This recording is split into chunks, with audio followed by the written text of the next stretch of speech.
होने वाला जो भाव वो सुहार है। ये तीनों जो थे, जो कुछ भी हो रहा उसका निमित्त कारण मैं हूँ। गीता ज्ञानदाता कहते हैं ये काल है। आपको सृष्टि रचना में बहुत बार सुनाया है, कभी फिर सुनाएंगे। इसको एक श्राप लगा हुआ है इस ब्रह्म को, सतपुरुष को। 1,00,000 मानव शरीरधारी प्राणियों का ये नित्य आहार करता है।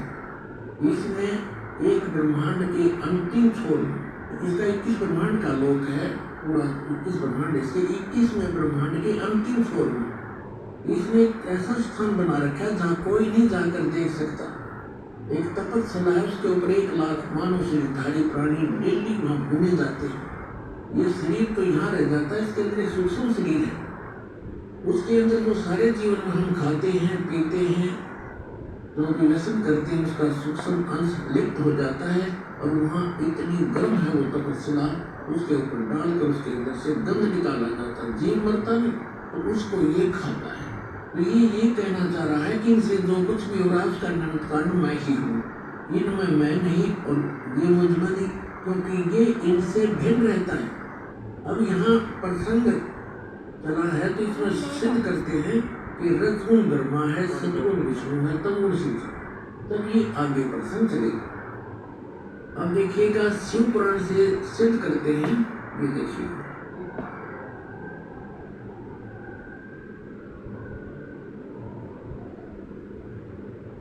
ये गीता प्रेस गुरुकुल से प्रकाशित है, संपादक है इसके, ये देखिएगा संपादक है हनुमान प्रसाद पोदार और ये कहाँ से, ये यहाँ से प्रकाशित है।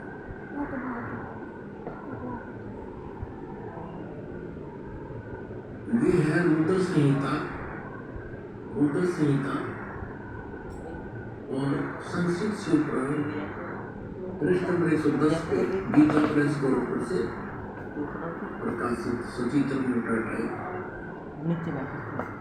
इस प्रकार ब्रह्मा विष्णु और रुद्र इन 3 देवताओं में गुण है। यदि रजगुण ब्रह्मा, सतगुण विष्णु, तमगुण शंकर, इन 3 देवताओं में गुण है, परंतु शिव गुणातीत माने गए। वो इन तीनों से अलग हैं। और यही गीता अध्याय नंबर 7 के श्लोक नंबर 12 में स्पष्ट कर रहा है कि तीनों गुणों से जो कुछ भी हो रहा है, रजगुण से होने वाले भाव, सतगुण से होने वाली सतीर्थी, रजगुण से होने वाली उत्पत्ति और शंकर से होने वाले संहार, इन तीनों का, इनका मूल कारण तो मैं ही हूँ।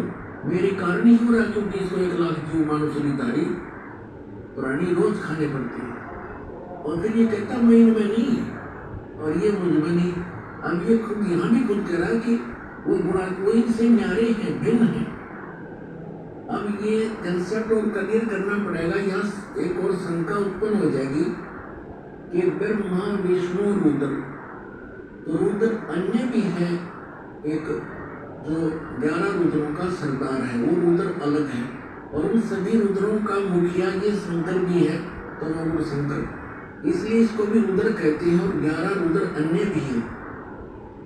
तो ये भी स्पष्ट करना पड़ेगा कि ये ब्रह्मा विष्णु रुद्र और ये महेश इनसे अलग है, ये इनका पिता। ये देखिए एक समय जैसे दास ने बताया था कि ब्रह्मा और विष्णु का आपस में इस बात पर युद्ध हो गया। ब्रह्मा जी कहने लगे तू मेरा पुत्र है विष्णु जी से, विष्णु जी कहने लगे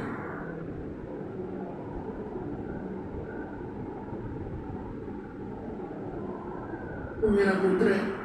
इन दोनों का झगड़ा हो गया, तो इनके बीच में एक लिंग खड़ा कर दिया, स्तंभ, तेजो में स्तंभ। और ये फिर युद्ध करना बंद करके उसके ओर छोड़ के खोजने में लगे।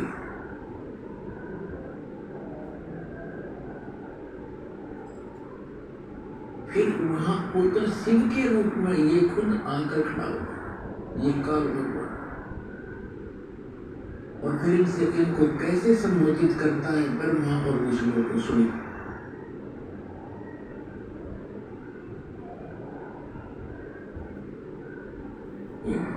ये देखिएगा विघ्नेश्वर संहिता, ये है विघ्नेश्वर संहिता।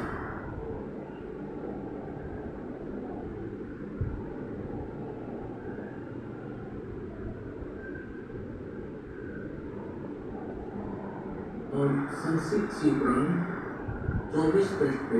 ये तो थोड़ा सा सीन देखें यहाँ। ब्रह्मा और विष्णु के